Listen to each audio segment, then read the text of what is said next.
As strange as it is to say it, the podcast bro world also talks about religion a lot. Worse, it's sneaky. The religious talk rarely stays in the world of vague spirituality. They'll embrace all these different religions until it comes to Christianity. And for whatever reason, that represents like white male, whatever it represents, colonialism. Once religious talk is normalized, the next step is using Christianity as a political cudgel. If you're looking at this objectively through a Christian lens, again, Paul, very clear on the teachings here. No, you can't disrespect your wife.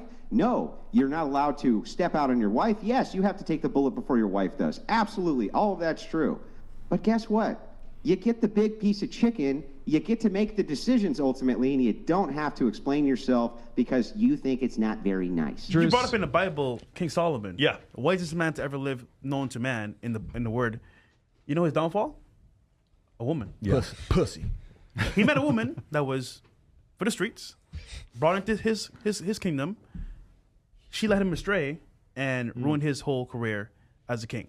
Oh, these poor girls are just like, oh yeah, I'll go on your dating podcast. What is this church? It's not just secular seeming podcasts pushing religious right ideas. A lot of overtly Christian podcasters have adopted the style and attitude of Manosphere influencers. Their message isn't so much Jesus' gospel of self-sacrifice and humility. It's a lot of sexist claptrap, and some of it is really radical. Women are designed to be nurturing, and unfortunately, they can't separate their biology from their voting patterns. They are literally loving the dopamine hit of being kind more than their nation's safety and survival. And that's why women's voting was a mistake. Your wife was never created to carry the load of being the leader of the house. God gave you the grace, God gave you the strength, and you can't abandon that responsibility. You're not the man because you got, Adam's apple. You're the man because you lead your wife. I'm a man, I'm gonna be a girl. No, you're not a man, honey. You're a little boy stuck in a big man's body. And until you lead your wife, you are not a man. Until you bring your wife to church, you are not a man. Until you read with your wife, you are not a man. Until you fast for your wife, you are not a man. Matcha boys, lactose intolerant boys, you're spiritually lactose intolerant. That's what you are.